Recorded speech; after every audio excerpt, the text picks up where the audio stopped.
Hi everyone, glad to see you back on the channel. Today we are diving deep into one of the most intense and controversial hearings in recent U.S. political history, where Secretary of State Marco Rubio appeared before the Senate Foreign Relations Committee to defend and explain U.S. action in Venezuela. This hearing has generated global attention, fierce debate, and serious questions about American foreign policy, national security, constitutional authority, and humanitarian consequences. Rubio's statements have been met with both support and sharp criticism, making it essential to unpack what was said, why it matters, and how it could shape future U.S.-Venezuela relations.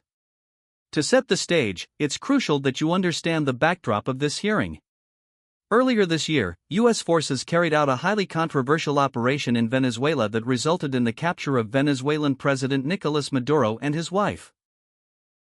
The raid was sudden, dramatic, and unprecedented in modern U.S. foreign policy. It sparked outrage internationally, prompted urgent questions about legality and troop deployment, and ignited a storm of criticism from both Democrats and Republicans in Congress. In the hearing, Rubio was tasked with answering those questions and defending the administration's approach to the crisis. Rubio began by insisting that the United States is not at war with Venezuela and that the actions taken were not intended to be an occupation or traditional military intervention. He repeatedly emphasized that there are no U.S. troops on the ground in Venezuela and that the operation was targeted, limited in scope, and meant to address specific threats posed by Maduro's regime. Rubio framed the operation as a form of strategic law enforcement rather than an act of war. This distinction is significant because, under the U.S. Constitution, Congress has the sole authority to declare war. Rubio's argument was clear: labeling the action against Maduro as law enforcement rather than a war was intended to avoid triggering constitutional war powers debates. However, several senators challenged this distinction, arguing that the raid and its aftermath looked very much like an act of war. At the core of Rubio's defense was the claim that Maduro posed a direct threat to U.S. national security and regional stability. He described Venezuela under Maduro as a base of operation for hostile foreign powers, drug traffickers, and adversaries ranging from Iran to Russia. According to Rubio, this alleged risk justified decisive action that could create space for democratic transition and economic recovery in Venezuela. Rubio stressed that this is not just about politics. It's about security. He said that Venezuelan oil wealth and resources must be managed in a way that prevents hostile actors from exploiting them, instead transforming Venezuela into a stable and prosperous country aligned with U.S. interests. Rubio argued that the removal of Maduro opens a path toward democratic elections and economic stability, though he acknowledged that progress will take time. During the hearing, Rubio also addressed questions about military engagement. He repeatedly stated that the U.S. is not postured to, nor does it intend or expect to take any military action in Venezuela at any time, adding that the only U.S. military presence there would be a small embassy guard. Yet he stopped short of completely ruling out force in the future, saying that if an imminent threat emerged, the U.S. would respond. Rubio's critics seized upon this nuance, arguing that leaving the option of force on the table undermines the claim that the U.S. has moved beyond military adventurism in Venezuela. One of the most contentious aspects of Rubio's testimony was his explanation of how Venezuelan oil revenues would be handled. The U.S. has taken control of oil exports from Venezuela, which has some of the world's largest crude reserves. Rubio announced that Venezuela would be permitted to sell oil that had been subject to U.S. sanctions, and that the proceeds would initially be managed under U.S. oversight. This arrangement, he said, is intended to fund basic government services like policing, healthcare, and essential infrastructure while preventing corrupt officials from diverting resources. Critics in the hearing, including several senators, raised serious concerns about this approach.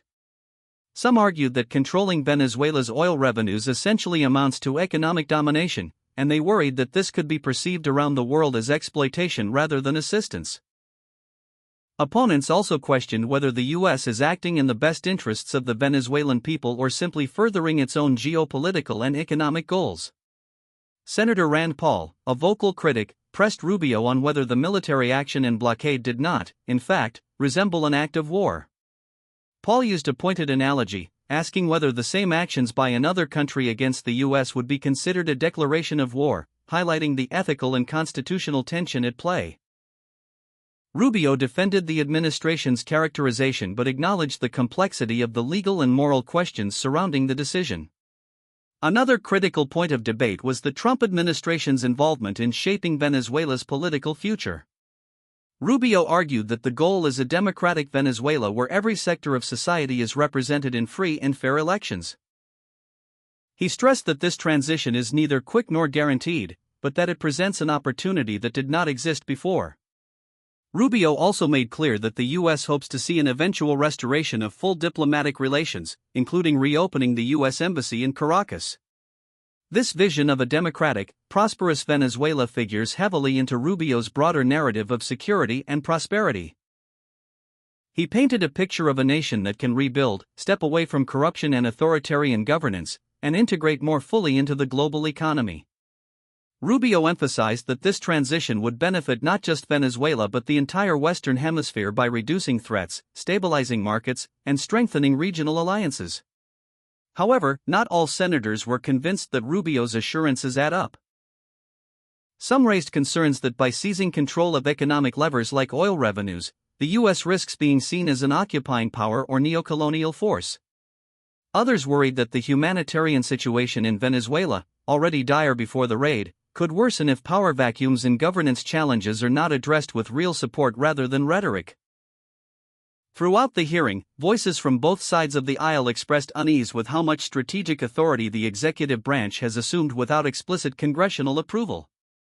Some lawmakers pressed Rubio on why Congress was not consulted before the operation against Maduro, arguing that even if the action was framed as law enforcement, its scale and consequences demand legislative oversight. Rubio responded that operational needs and national security considerations sometimes require swift action, but this did little to quiet the growing constitutional debate. Another layer of complexity in the hearing was Rubio's broader defense of the Trump administration's foreign policy beyond Venezuela. He used this platform to discuss other international matters, including relations with NATO allies, concerns about Iran, and the U.S. position in global geopolitics. Rubio urged a recalibration of long-standing alliances while maintaining readiness to protect national interests, though these remarks drew separate critiques about the direction of U.S. foreign policy as a whole. The hearing also featured moments of protest and disruption. A heckler with a sign accusing Rubio of war crimes was removed from the room, underscoring the high emotions and public backlash surrounding U.S. actions in Venezuela. This incident highlighted that beyond the senator's questions, there is already a deeply divided public conversation about whether the U.S. has overstepped or simply acted decisively in the face of authoritarianism and corruption. Rubio's insistence that U.S. involvement will lead to prosperity and security in Venezuela rests on the idea that removing Maduro and facilitating a political transition can open the door to democratic governance, economic revitalization, and regional stability. He stressed that Venezuela's oil wealth, if managed transparently and fairly, could support a thriving economy with benefits for its citizens rather than foreign adversaries. Yet despite Rubio's confident assertions, many questions remain unanswered. How will Venezuelans themselves view U.S. involvement? Will interim leaders like Delcy Rodriguez genuinely support democratic reforms, or will they become new impediments to progress? And what are the long-term implications for regional diplomacy, especially with allies who have condemned the U.S. operation? These uncertainties underscore the contentious nature of the hearing and Rubio's defense. One notable takeaway is that Rubio's argument hinges heavily on the idea that the U.S. has changed the dynamic in Venezuela for the better even though it has only been a few weeks since Maduro's removal. He acknowledged that progress is incremental and that the situation is far from resolved. But he insisted that a combination of diplomatic engagement, economic restructuring, and strategic oversight can eventually produce a stable, democratic, and prosperous Venezuela. As the hearing concluded, Rubio reiterated his belief that the U.S. is acting legally, strategically, and with a long-term vision that extends beyond immediate military or economic interests. He framed the actions as part of a broader commitment to protect U.S. national security while fostering democracy and economic opportunity in the Americas. This, he argued, is not just in America's interest, but in the interest of Venezuelans and the global community. But the questions raised by this hearing are far from settled. Constitutional concerns about war powers, ethical debates about foreign intervention, and practical worries about reconstruction and humanitarian needs will continue to reverberate in Congress, the media, and among the public. Whether Rubio's assurances translate into real prosperity and security for Venezuela or whether they fuel further division at home and abroad remains to be seen. In the end, this hearing revealed deep fissures in how the U.S. approaches foreign policy, especially when it comes to direct action against another sovereign nation's leadership. Rubio's steadfast insistence that U.S. action will lead to positive outcomes reflects a belief in American influence and capability, but it also invites intense scrutiny from critics who fear overreach, disregard for international norms, or unintended consequences. Thanks for watching. Don't forget to like the video, leave a comment, and subscribe to the channel.